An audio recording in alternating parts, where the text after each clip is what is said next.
और सबसे पहले बात करेंगे लखीमपुर मामले की, जिसपे अब सियासत तेज हो गई है। आज लखीमपुर मामले में मुख्य आरोपी आशीष मिश्रा से पूछताछ हो सकती है।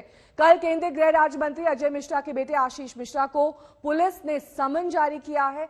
कल से आशीष मिश्रा का अता पता नहीं है। उनके पिता के घर पर नोटिस चस्पा कर आशीष मिश्रा को आज सुबह 10 बजे क्राइम ब्रांच दफ्तर बुलाया गया है।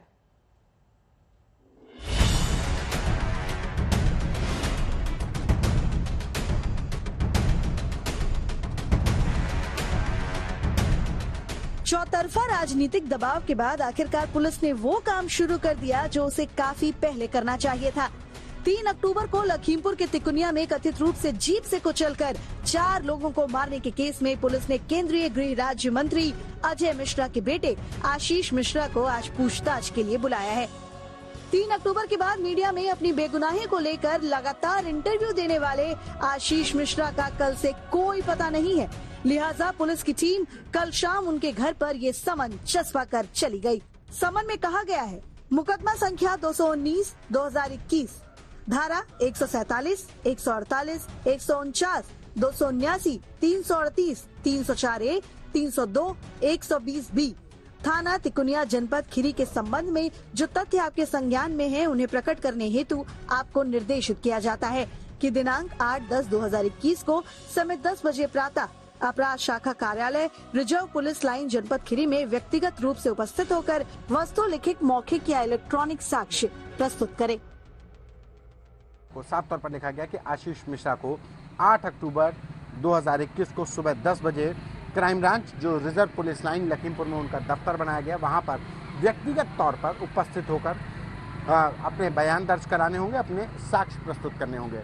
ये एक तरीके से नोटिस दिया जा चुका है आशीष मिश्रा को और कहीं ना कहीं अब लखीमपुर पुलिस धीरे धीरे आशीष मिश्रा पर कानूनी शिकंजा कस रही है। यानी अब आज निगाहें आशीष मिश्रा पर होंगी।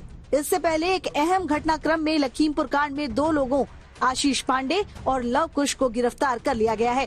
पुलिस के मुताबिक पूछताछ में इनसे अहम जानकारी मिली है। इसी के बाद आशीष मिश्रा को समन जारी किया गया है। आईजी लक्ष्मी सिंह के मुताबिक 3 लोगों की भूमिका को चिन्हित किया गया है, लेकिन तीनों की मौत हो चुकी है। 2 लोगों से पूछताछ चल रही है, जिसमें आधार पे 3 अन्य के रोल आइडेंटिफाइड हुए थे और उनके अनुरूप उनकी गिरफ्तारी की कार्रवाई की गई है। इन 2 लोगों के ये तीनों लोगों हैं जो डेथ हुए थे और उनका रोल स्पष्ट नहीं हुआ था, आज स्पष्ट हुआ है। इन 2 लोगों के बयानों के आधार पे आगे की कार्रवाई हो रही है। जो एफआईआर नेम्ड अक्यूज्ड है उसको भी हमने क्वेश्चनिंग के लिए बुलाया है। जांच में पुलिस को एक और चौंकाने वाला सबूत मिला है। मौके से पुलिस को खोखे भी मिले हैं। हालांकि पुलिस के मुताबिक पोस्टमार्टम रिपोर्ट में किसी भी मृतक को गोली लगने के निशान नहीं है। खोखे की फॉरेंसिक जांच कराई जा रही है। किसी भी पोस्टमार्टम में there have been 2 postmortems which have been conducted by panel of experts called in from very reputed institutes and instances of firing और any firearm injury has not been found upon. सवाल उठता है कि क्या आशीष मिश्रा फरार है? यही सवाल कल आज तक ने आईजी लक्ष्मी सिंह से पूछा था। सवाल सुनकर वो सोच में पड़ गईं। क्या ये कहा जाए कि आशीष मिश्रा भी फरार हैं? ये कह पाना लीगली तो जब तक कोर्ट से उसका प्रोसेस ना हो जाए, हम किसी अभियुक्त को, किसी आरोपी को फरार नहीं घोषित कर सकते हैं, लेकिन हाँ उनको पकड़ने की कोशिश चालू है, गिरफ्तारी की कोशिश है। अब सारी निगाहें लखीमपुर क्राइम ब्रांच दफ्तर पर टिकी हैं। क्या आशीष मिश्रा अपना पक्ष रखने पहुंचेंगे? क्योंकि टीवी पर अब तक वो काफी पक्ष रख चुके हैं। लखीमपुर से संतोष शर्मा और आशुतोष मिश्रा के साथ आज तक ब्यूरो। संतोष शर्मा मेरे सहयोगी इस वक्त तमाम जानकारी के साथ जुड़ गए हैं। संतोष, जब आपने लखनऊ रेंज की आईजी से बातचीत की, फरार शब्द इस्तेमाल करने में इतना संकोच क्यों? जो आशीष मिश्रा अब से कुछ दिन पहले खुले तौर पर बयान दे रहा था, अब वो एब्सकॉन्डिंग है, वो फरार है, इसको कहने में क्यों परहेज कर रही है लखनऊ पुलिस? क्या मामला है ये? देखिए, आशीष मिश्रा को अगर अधिकृत तौर पर कहा जाए कि वो फरार हैं, तो अभी फरार नहीं कहा जा सकता, क्योंकि फरार कोर्ट घोषित करेगी। और इसीलिए आईजी लक्ष्मी सिंह से जब सवाल किया गया तो उन्होंने साफ कहा कि ये हमको तलाश है उनकी। फरार की घोषित करने के लिए ही आशीष मिश्रा को जो नोटिस उनके घर पर चस्पा की गई है सीआरपीसी की 160 एक्ट के तहत, उसमें अब आशीष मिश्रा को आज लखीमपुर खीरी की क्राइम ब्रांच में 10 बजे करीब आना है। हम इस समय पर क्राइम ब्रांच के सामने ही खड़े हैं। यहाँ पर 10 बजे तक आशीष मिश्रा को अपना बयान दर्ज करना है, यानी कि तो संतोष हम ये माने अगर 10 बजे आशीष मिश्रा पेश नहीं होते हैं तब उन्हें फरार घोषित किया जाएगा इस नोटिस के आधार पर जो चस्पा किया गया है। देखिए, ये अभी लीगल कोर्स है, ये एक्शन है, लीगल प्रोसेस होगा।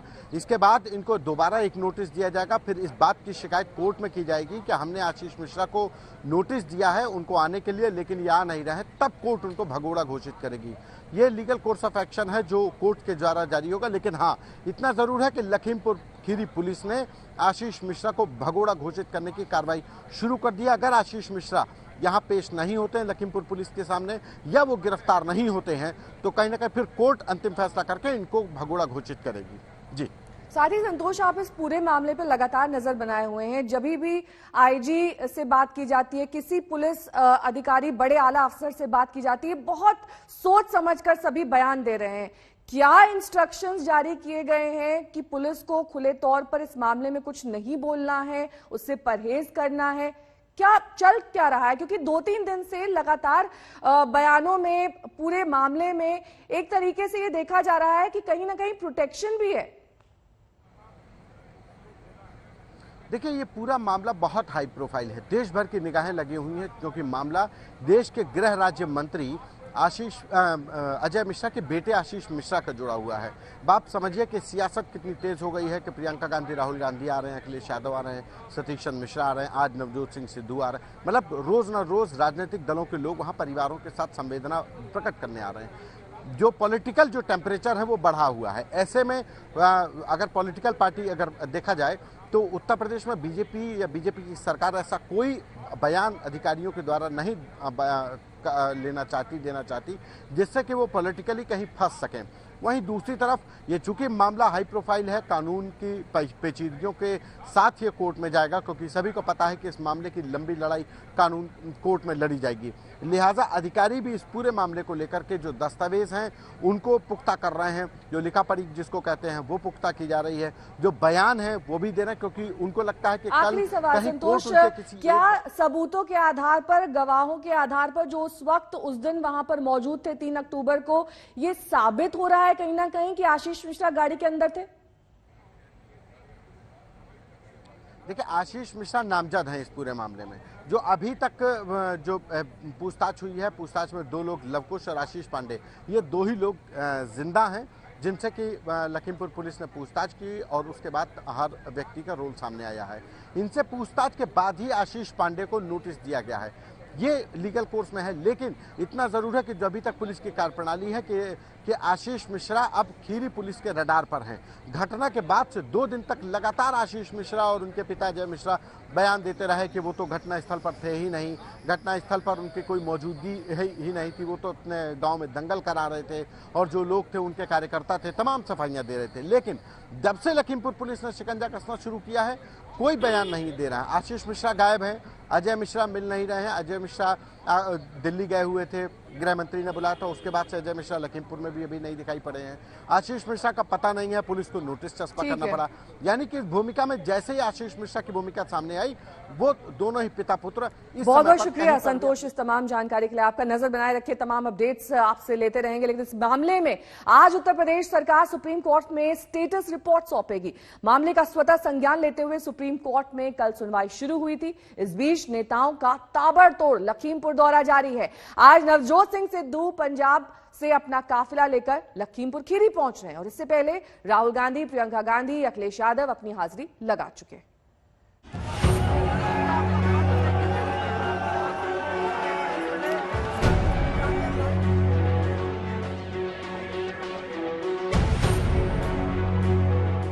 लखीमपुर में आज फिर लगने वाला है नेताओं का तांता। मोहाली से सैकड़ों गाड़ियों का काफिला लेकर निकले पंजाब कांग्रेस के अध्यक्ष नवजोत सिंह सिद्धू लखीमपुर पहुंच रहे हैं। हालांकि कल शाम उनके काफिले को सहारनपुर में रोक लिया गया था, लेकिन करीब 5 घंटे बाद उनके रास्ते से बैरिकेडिंग हटा ली गई। 4 गाड़ियों में 5-5 लोगों को लखीमपुर जाने की इजाजत दी गई है। सिद्धू के साथ आई करीब 300 गाड़ियों को वापस जाने के लिए कहा गया। पंजाब से चले थे, लखीमपुर खीरी जाना था। आपकी यूपी की पुलिस ने हमारे को सहारनपुर में रोक कर रखा 5 घंटे। अभी मंजूरी दी है। कुछ लोगों को यहाँ पे डिटेन किया गया। डिटेन करने के बाद बात करके यहाँ से 4 अलग अलग गाड़ियों में, जो 5 की परमिशन हमने दी है, 5 की 4 अलग अलग गाड़ियों में दी है, तो उन लोगों को आगे जाने की अनुमति दी गई है, जिसमें कुछ मिनिस्टर्स हैं, एमएलए हैं, और बाकी जितने भी लोग यहाँ पे आए थे, जो लगभग 250-300 गाड़ियाँ आई थी, यहाँ बॉर्डर से उनको वापस किया गया है। कल समाजवादी पार्टी सुप्रीमो अखिलेश यादव लखीमपुर में पीड़ित परिवारों से मिले, तो प्रियंका गांधी वाड्रा गुरविंदर सिंह के परिवार से मिलने पहुंची। ये सब जो है तानाशाही है, यहाँ लोकतंत्र बचा नहीं है, यहाँ लॉ एंड ऑर्डर बचा नहीं है, कुछ नहीं बचा है। यहाँ अगर आप सत्ता में हैं, आप भाजपा के नेता हैं, तो ठीक है, फूलेंगे फलेंगे, कुछ भी कर ले, हत्या कर ले, मारपीट कर ले, आप बच जाएंगे, आपके बच्चे बच जाएंगे। लेकिन अगर आप गरीब हैं, आप दलित हैं, आप महिला हैं और किसी भी तरह की आपको आपत्ति है, तो ये सरकार आपके लिए यहाँ नहीं। ना लॉ एंड ऑर्डर है आपके लिए, ना लोकतंत्र है आपके लिए, कुछ नहीं है। भगवान भरोसे छोड़ा है आपको। इस तरह की घटना कोई सोच नहीं सकता था जो घटना हुई है। लोगों को कुचल दिया जाए केवल इसलिए कि सरकार के खिलाफ वो अपनी बात रखना चाहते थे। ये लोकतंत्र नहीं हो सकता। ये कहीं न कहीं सरकार को छिपाना चाहती है और छिपाना सच्चाई को चाहती है। जिस लोकतंत्र में सच्चाई खत्म हो जाए, उसमें लोकतंत्र खत्म हो जाता है। अखिलेश यादव बहराइच का रुख करेंगे, जहां दलजीत सिंह और गुरविंदर सिंह के परिवार से मुलाकात करेंगे। 3 अक्टूबर को गाड़ी से कुचलकर मारे गए 4 किसानों में 2 बहराइच से ही थे। लखीमपुर जाने वाले नेताओं में कल बीएसपी के सतीश मिश्रा भी शामिल हो गए। किसान लवप्रीत सिंह के घर जाकर उन्होंने परिजनों को सांत्वना दी और आरोपियों की तुरंत गिरफ्तारी की मांग की। आप कहते हैं कि हम ये दे देंगे, पैसा देंगे, ये पैसे से क्या न्याय मिलने वाला है? न्याय मिलने की बात तो तब होगी जबकि जिन लोगों ने ये किया है उनको तुरंत गिरफ्तार किया जाए। यकीनन लखीमपुर की घटना हृदय विदारक है। कानून का राज स्थापित करने के लिए जरूरी है त्वरित इंसाफ मिले। लखीमपुर से अभिषेक मिश्रा और बहराइच से मौसमी सिंह के साथ आज तक ब्यूरो। और अब बात मुंबई ड्रग्स मामले की करेंगे, जिसमें फिल्म स्टार शाहरुख खान के बेटे आर्यन खान की जमानत अर्जी पर आज सुनवाई होगी। सूत्रों के मुताबिक एनसीबी आर्यन की जमानत अर्जी का विरोध करेगी। कल कोर्ट से एनसीबी ने रिमांड बढ़ाने की मांग की थी, लेकिन कोर्ट ने इसे खारिज कर दिया था। कोर्ट ने कल आर्यन और 7 अन्य आरोपियों को 14 दिन की न्यायिक हिरासत में भेज दिया था। आर्यन के वकील की तरफ से जमानत के पक्ष में कई दलीलें दी गई हैं। आर्यन के वकील सतीश मान सिंह शिंदे ने कोर्ट से कहा कि आर्यन से 2 रातों से कोई पूछताछ नहीं हुई है। आर्यन खान की जेब या फिर बैग से कुछ नहीं मिला है। जहाज पर 1300 लोग थे, लेकिन सिर्फ 8 की गिरफ्तारी क्यों हुई है? सतीश मान शिंदे ने कहा कि ड्रग्स मामले में पकड़े गए अचित कुमार से आमने सामने की पूछताछ के लिए कस्टडी की जरूरत क्यों पड़ी है? और ज्यादा जानकारी के साथ मेरे सहयोगी तंसीम हैदर इस वक्त मुंबई से जुड़ गए हैं। तंसीम, देखिए, आर्यन की कस्टडी से ड्रग्स का ना मिलना, उसके पास से कोई नारकोटिक सब्सटेंस का ना पाया जाना उसके फेवर में है। तो आज अगर जेल या फिर बेल पर सुनवाई होनी है, तो ऐसे में अपर हैंड आर्यन खान के पक्ष में है।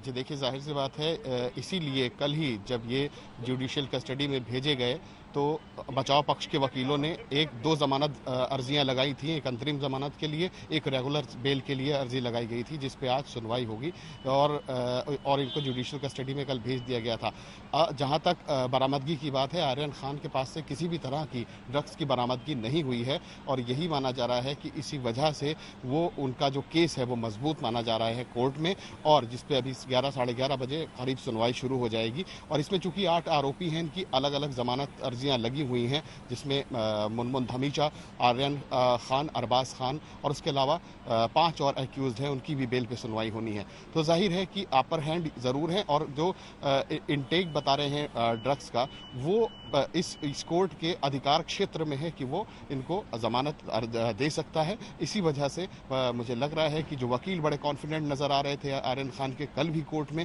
और उन्होंने कहा था कि आज ही बल्कि कल ही कहा क्या था कि कोर्ट में सुनवाई कर ली जाए जमानत पे, लेकिन चूंकि बड़ा देर हो चुकी थी तो जुडिशियल कस्टडी देते हुए और एनसीबी के दफ्तर में ही इन लोगों को, सभी आरोपियों को रखा गया है और आज उस पर अभी सुनवाई होगी। और ऐसा माना जा रहा है कि अगर आर्यन खान को बेल मिलती है तो यहीं से उनको रिहा किया जाएगा और अगर बेल नहीं मिलती है तो यही एनसीबी दफ्तर से उन्हें जुडिशियल कस्टडी में यानी जेल भेजा जाएगा।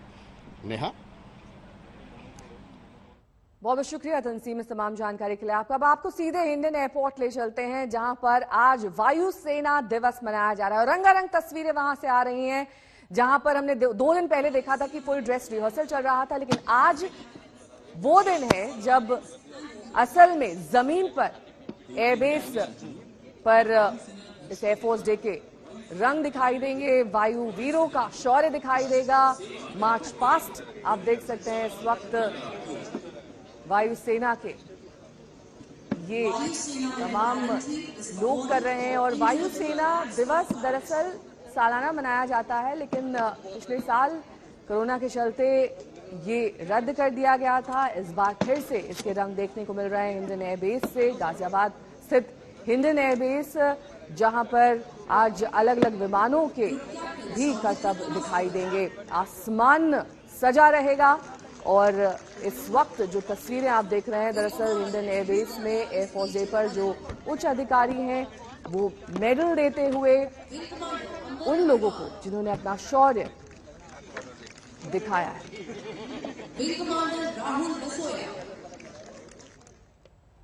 3 दिन पहले आतंकियों ने एक के बाद एक 3 लोगों की हत्या कर दी। इनमें कश्मीरी पंडित और श्रीनगर के जाने माने दवा कारोबारी बिंदु भी शामिल थे। बिंदु वो शख्स थे जिन्होंने 1990 के दौर में कश्मीर नहीं छोड़ा था, लेकिन इस बार के आतंकी हमले ने गैर कश्मीरियों को दहशत से भर दिया है।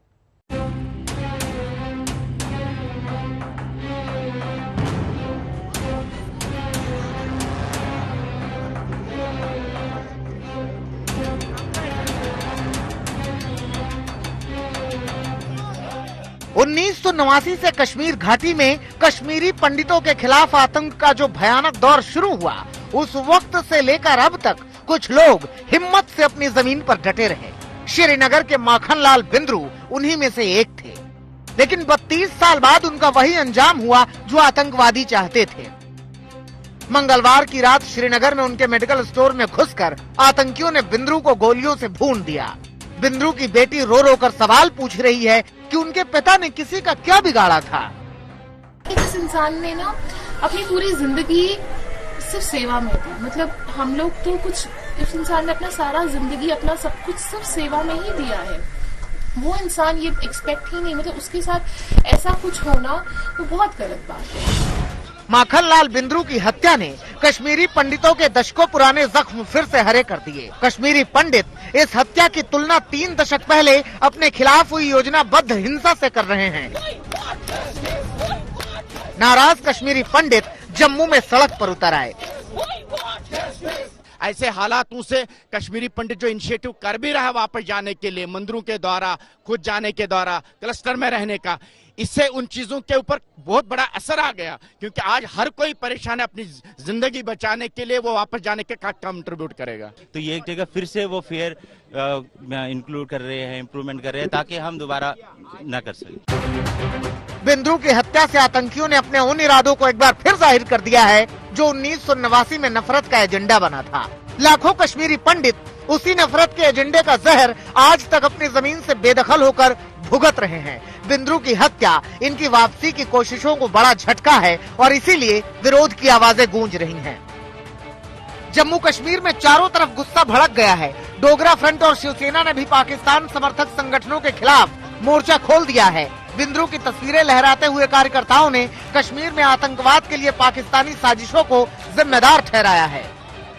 आर या पार एक ही बार लगातार कश्मीरी पंडित वहाँ ना बसे, व्यवस्था ना बने, वो हिंदुस्तानी वहाँ ना आए, इसको लेकर के ये सारी बातें करने का प्रयास कर रहा है। पाकिस्तान अपनी कठपुतलियों के सहारे लगातार अपनी नापाक हरकतों को जारी रखे है, जिससे हम समझे 10 कदम आगे चले होते तो ऐसी जब हालात आ जाते हम 0 पर पहुँच जाते हैं। बीजेपी मानती है कि ये आतंकी हमला पाकिस्तान प्रायोजित है और पाकिस्तान को इसका जवाब जल्द मिलेगा। पाकिस्तान भी तालिबानियों की तरह अब आतंकवाद में पूरी तरह ग्रसित है। पूरी दुनिया को एकजुट होकर यहाँ पाकिस्तान के खिलाफ कड़े प्रतिबंध लगाना चाहिए। सभी आतंकी संगठनों के खिलाफ कड़ी कार्रवाई करना चाहिए। वक्त आ गया है कि दुनिया के सभी देशों को मिलकर पाकिस्तान के खिलाफ मिलिट्री एक्शन करना चाहिए।